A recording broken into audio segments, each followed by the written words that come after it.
राजस्थान की पहचान और जीवन रेखा मानी जाने वाली अरावली पर्वतमाला आज सिर्फ पर्यावरण का नहीं बल्कि राजनीति का भी बड़ा मुद्दा बन चुकी है। सुप्रीम कोर्ट की हालिया व्याख्या और 100 मीटर ऊंचाई के फॉर्मूले के बाद सत्ता, विपक्ष और सड़क तीनों पर हलचल तेज है। दिलचस्प यह है कि अलग अलग विचारधाराओं से जुड़े नेता इस मुद्दे पर अपने अपनी राजनीतिक रास्ते तलाशते हुए दिखाई दे रहे हैं।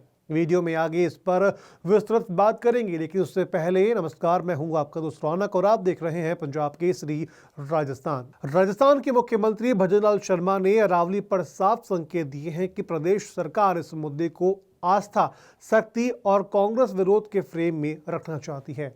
उन्होंने कहा कि वे गिरिराज जी के भक्त हैं और अरावली की एक एक शिला की रक्षा करेंगे। मुख्यमंत्री ने कांग्रेस शासनकाल में अवैध खनन का जिक्र किया और याद किया कि साधु संतों को खनन माफिया के खिलाफ 551 दिनों तक आंदोलन करना पड़ा था। विजयदास बाबा के बलिदान को याद करते हुए उन्होंने कहा, तब सरकार सोती रही, लेकिन अब भाजपा सरकार अरावली के नुकसान की इजाजत नहीं देगी। वहीं पूर्व मुख्यमंत्री अशोक गहलोत ने सवाल उठाए कि जिस 100 मीटर फॉर्मूले को सुप्रीम कोर्ट ने 2010 में खारिज किया था, उससे दोबारा क्यों समर्थन दिया जा रहा है।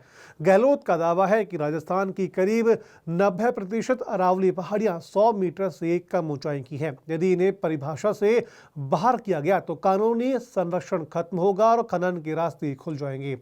वहीं राष्ट्रीय लोकतांत्रिक पार्टी के सुप्रीमो हनुमान बेनीवाल ने अरावली को लेकर स्पीकर के कक्ष में उच्च स्तरीय वार्ता की। उन्होंने कहा कि सरकार की एक कमेटी की रिपोर्ट के आधार पर परिभाषा बदलना विडंबना है। एक तरफ सुप्रीम कोर्ट दिल्ली एनसीआर में प्रदूषण को स्वास्थ्य आपातकाल बता रहा है, तो वहीं दूसरी ओर अरावली को कमजोर किया जा रहा है। इस मामले में क्षेत्रीय दल भारत आदिवासी पार्टी भी चुप नहीं बैठी।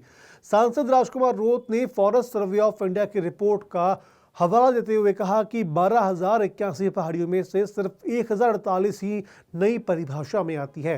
उनका कहना है कि इससे करीब 91% अरावली क्षेत्र संरक्षण से बाहर हो जाएगा, जो जल, जंगल और पर्यावरण संतुलन के लिए घातक होगा। दूसरी ओर शिव विधायक रविंद्र सिंह भाटी ने इसे खनन माफिया के लिए रेड कार्पेट बताया। उन्होंने प्रधानमंत्री को पत्र लिखकर के 100 मीटर ऊंचाई संबंधित नीति पर गंभीर पुनर्विचार की मांग रखी है। राजस्थान विश्वविद्यालय के निवर्तमान छात्र संघ अध्यक्ष निर्मल चौधरी भी अरावली बचाव को लेकर के काफी ज्यादा सक्रिय हैं। उन्होंने अपने एक बयान में कहा कि अरावली राजस्थान की जीवन रेखा है। उनके मुताबिक बढ़ता खनन, अतिक्रमण और दोहन जल स्रोतों, जंगलों और जैव विविधताओं को तबाह कर रहा है। निर्मल चौधरी का कहना है कि यह आंदोलन आने वाले पीढ़ियों के लिए काफी बड़ा होगा। ऐसे में दोस्तों, स्पष्ट है कि अरावली अब केवल पर्यावरण का मुद्दा नहीं है, बल्कि सत्ता इसे संरक्षण की प्रतिबद्धता बता रही है, तो विपक्ष से खनन का रास्ता खोलने की साजिश करार दे रहा है और क्षेत्रीय दल और युवा आंदोलन इसे अस्तित्व की लड़ाई मान रहे हैं। अलग अलग विचारधाराओं वाले ये तमाम नेता अरावली के नाम पर अपनी अपनी राजनीति की राह तलाश रहे हैं। अब देखना यह है कि यह सियासी संघर्ष में असली जीत पर्यावरण की होती है या फिर राजनीति की। ऐसी और भी खबरों के लिए आप बने रहिए पंजाब केसरी राजस्थान के साथ।